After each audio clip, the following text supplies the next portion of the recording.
ওনার আঞ্চলিক কথাবার্তার আঞ্চলিকতার এই সকল মার পেছে কেউ যদি ওনার এই বক্তব্যকে, ওনার ব্যক্তিত্বকে, ওনার নেতৃত্বকে প্রশ্নবিদ্ধ করতে চাও, আমার স্পষ্ট ঘোষণা, আমাদের সঙ্গে প্রথমে মোকাবেলা করতে হবে।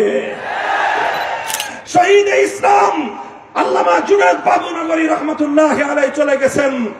আমাকে যারা জুনায়েদ বাবুনগরীর সৈনিক মনে করত, আমি সেই ইসলাম বিদ্বেষী চক্রের সামনে স্পষ্ট ঘোষণা দিতে চাই, আল্লামা জুনায়েদ বাবুনগরী চলে গেছেন, মুহিবুল্লাহ বাবুনগরী আছে। মামুনুল হক যেরকম জুনায়েদ বাবুনগরীর দক্ষিণ হস্ত ছিল, মামুনুল হক আল্লামা মুহিবুল্লাহ বাবুনগরীর সৈনিক হিসেবে ভূমিকা পালন করে যাবে।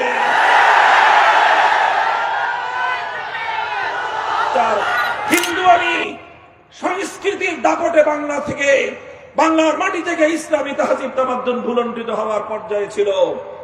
ওই সময়ে গোটা দেশের প্রতিটি ঘর থেকে রাতের অন্ধকারে ইমানদার নারী পুরুষের গুনগানি আওয়াজ শোনা যেত, আহাজারি শোনা যেত, আর্তচিৎকার শোনা যেত। আল্লাহর কাছে তারা ফরিয়াদ করে বলতো, রব্বানা আখরিজনা মিন হাযিহিল ক্বরিয়াতিজ যালিমি আহলুহা ওয়াজআল লানা মিন লাদুনকা ওয়ালিয়্যান ওয়াজআল লানা মিন লাদুনকা নাসীরা। ও মাবুদ, এই জনপদের জুলুম থেকে তুমি আমাদেরকে নিষ্কৃতি দাও, হিন্দুত্ববাদের আগ্রাসন থেকে ইমানদারদেরকে তুমি মুক্তি দাও। তুমি একজন নেতা পাঠাও, একজন রাহবার পাঠাও। গোটা বাংলার রাতের অন্ধকারে মুসলমানদের ঘরগুলোতে এই ফরিয়াদ উচ্চারিত হতো। এই ফরিয়াদ উচ্চারিত হতে হতে সেই ফরিয়াদ আল্লাহর আরশে কবুল হলো।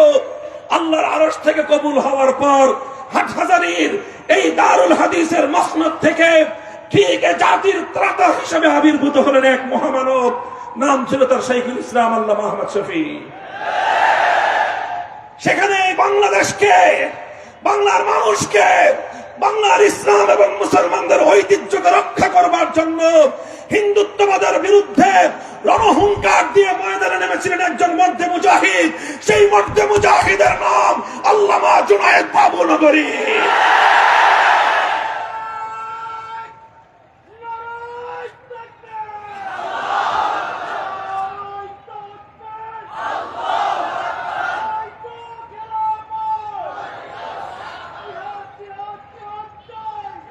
মুহতারাম হাজিরিন, এই অবস্থার মধ্য দিয়ে 2013 সালের 6 এপ্রিল ঢাকার প্রাণ কেন্দ্র শাপলা চত্বরে লং মার্চ হলো। গোটা নাস্তিক পাড়া এই লং মার্চকে রুখে দাঁড়াবার জন্য বাংলাদেশকে অচল করে দিল। ফ্যাসিবাদী শেখ হাসিনার নেতৃত্বে মুরগি চোরা শাহরিয়ার কবিরদের দল হেফাজতে ইসলাম বাংলাদেশকে রুখে দেওয়ার শপথ গ্রহণ করলো। শাইখুল ইসলামের সৈনিকেরা, বাংলার মুসলমান সিংহ শার্দুলেরা শপথ নিল, নৌপথ, রেলপথ, রাজপথ অবরোধ করতে পারবো, শাপলা চত্বরে হেফাজতের কর্মীদের অগ্রযাত্রা রুখে দিতে পারবে না।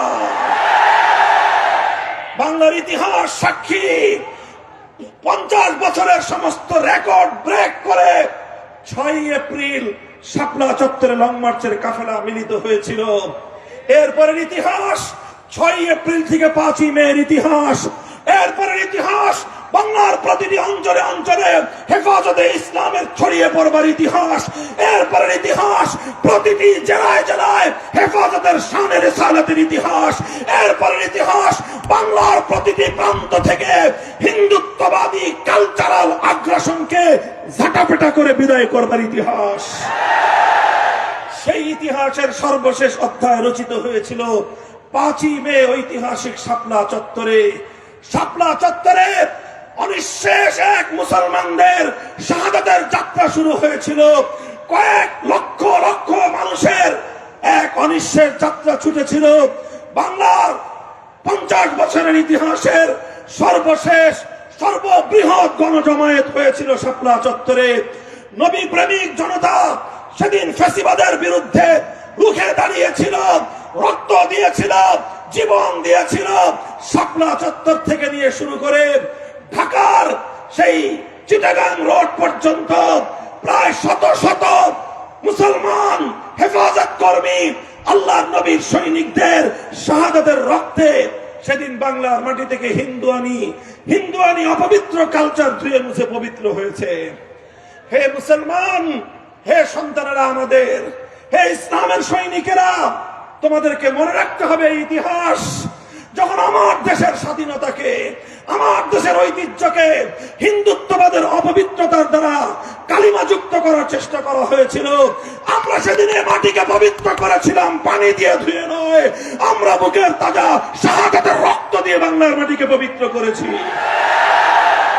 শেখ হাসিনা চেয়েছিল 6 মের সূর্য ওঠার আগে আমার শহীদ ভাইদের রক্তের দাগ পানি দিয়ে ধুয়ে ফেলতে, চেয়েছিল পানি দিয়ে মুছে ফেলতে, চেয়েছিল আমার শহীদ ভাইদের শাহাদাতের রক্ত নিয়ে জাতীয় সংসদে দাঁড়িয়ে উপহাস করতে। কিন্তু পাগলি জানতো না, সে জানতো না যে পানি দিয়ে শহীদের রক্ত মুছে ফেলা যায় না। সে জানতো না যে মিথ্যাচারের মাধ্যমে শাহাদাতের ইতিহাসকে মুছে ফেলা যায় না। সে ঘোষণা করেছিল শাপলা চত্বরে আমার শহীদ ভাইয়ের নাকি বুকের মধ্যে রং মেখে শুয়েছিল।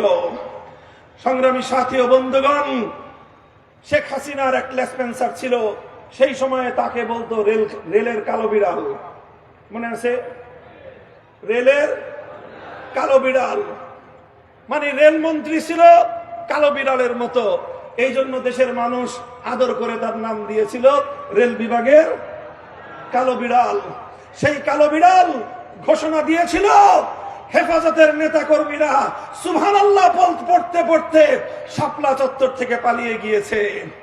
আমি তার বক্তব্যের কাউন্টার করেছিলাম। আমি তার এবং তার দলের সেক্রেটারি জেনারেলের বক্তব্য কাউন্টার করে বলেছিলাম, সৈয়দ আশরাফ সাহেব, আপনারা আমাদেরকে বিতাড়িত করবেন তো দূরের কথা, আপনারা কোন পথে পালাবেন সেই পথ দেখার চেষ্টা করুন।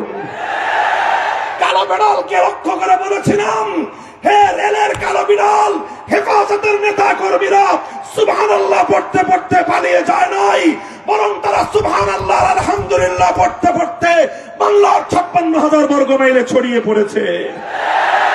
বিপ্লবের নতুন ভিত তৈরি হচ্ছে। হেফাজতের নেতা কর্মীরা 13 সালে সারা বাংলাদেশে ছড়িয়ে পড়ে 2024 সালের জুলাই মাসে আবার তারা ঢাকার রাজপথ দখল করেছিল। আমরা বলি এ কথাই, 2024 সালের জুলাই বিপ্লবের ভিত রচিত হয়েছিল 2013 সালের 5ই মে। 2013 সালে হেফাজতে ইসলাম শাহাদাতের রক্ত দিয়ে ফ্যাসিবাদের বিরুদ্ধে বিপ্লবের মঞ্চ তৈরি করেছিল। সেই মঞ্চে 2024-এর জুলাই বিপ্লব সংগঠিত হয়েছে। কাজেই হে আমার ভাইয়েরা, হে আমার তালেবে ইলম সাথীরা, হে হাটহাজারী, বাবুনগর এবং অন্যান্য কওমি মাদ্রাসার সন্তানেরা, তোমরা মনে রেখো তোমাদের পূর্বপুরুষদের এই বীরত্বগত ইতিহাস, তারা যদি সেদিন জুলুমের বিরুদ্ধে রুখে না দাঁড়াতেন, সেদিন যদি শাপলা চত্বরে আল্লামা জুনায়েদ বাবুনগরী রহমতুল্লাহি আলাইহি বুলেটের মুখে নিজের বুক চিতিয়ে দাঁড়িয়ে না যেতেন, বাংলাদেশের স্বাধীনতা সেদিনই বিপন্ন হতো। আমি আমার সর্বশেষ যে পয়গামটা তোমাদেরকে দিয়ে যেতে চাই, আমি বলছি, হে আলেম সমাজ, আমাদের ত্যাগ এবং কোরবানির মাধ্যমে আল্লাহ পাক রব্বুল আলামিন আমাদের ইজ্জত লিখে রেখেছেন। মনে রাখো, আমরা যতদিন অন্যায়ের সঙ্গে নিরপেক্ষ থাকবো, আমরা যতদিন হকের ঝান্ডা নিয়ে সামনে অগ্রসর হব, ইজ্জত আর সম্মান এসে আমাদের পদচুম্বন করবে। নাহনু কওমুন আ'আজ্জানাল্লাহু বিল ইসলাম, আমরা সেই জাতি আল্লাহ পাক রব্বুল আলামিন যাদেরকে ইজ্জত এবং সম্মান দিয়েছেন ইসলামের মাধ্যমে। আমি আপনাদেরকে বলি, হাসান বসরি রহমতুল্লাহ আলাইহির যে উদ্ধৃতি আমি আপনাদের সামনে উল্লেখ করলাম, সেই উদ্ধৃতির মাধ্যমে প্রমাণ হয় উলামায়ে কেরাম স্বতন্ত্র স্বকীয় অবস্থান নিয়ে রাজনীতিতে আপনারা বুক টান করে দাঁড়িয়ে যান। অন্য কারো এজেন্ডা বাস্তবায়ন করবার জন্য উলামায়ে কেরামের ইলম এবং জুবান যেন ব্যবহার না হয়, সেই ব্যাপারে আলেম সমাজকে সর্বপ্রথম সোচ্চার থাকতে হবে। আমরা অন্যায়ের বিরুদ্ধাচরণ করি, আমরা আমাদের ইতিহাস সকল বাতিলের মোকাবেলা করি, আমরা আমাদের উলামায়ে দেওবন্দের ইতিহাস বাতিল যখন যে আকৃতিতে মাথা চড়া দিয়ে উঠে, আমরা তখন সেই বাতিলের মোকাবেলা করার জন্য রাজপথে নামি। কথা ঠিক না বেঠিক? আমাদের বর্তমান আমির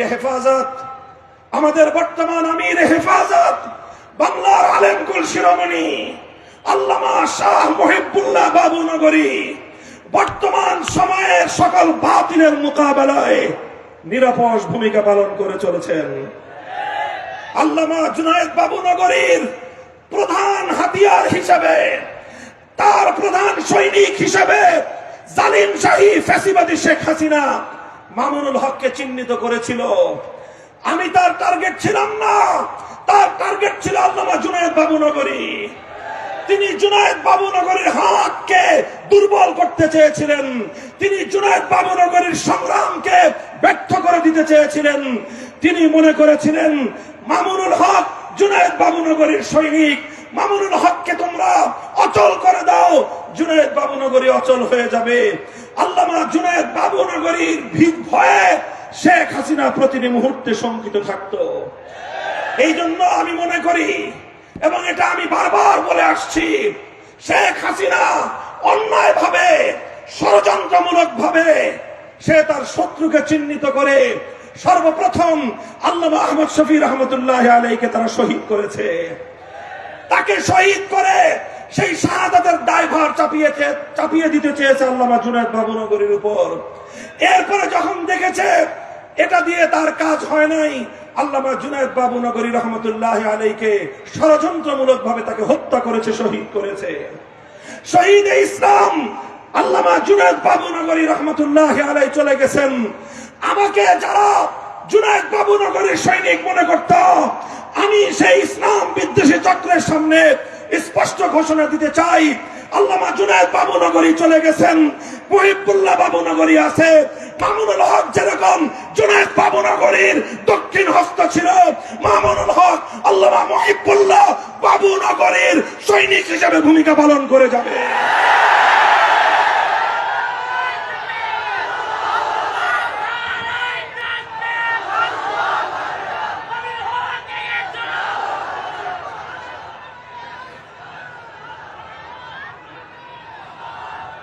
আমি স্পষ্ট ভাষায় বলেছি, জাতির অভিভাবক বর্তমানে আল্লামা মুহিবুল্লাহ বাবু নগরী, বাংলাদেশের সর্বশ্রেষ্ঠ আলেমে দ্বীন আল্লামা মুহিবুল্লাহ বাবু নগরী।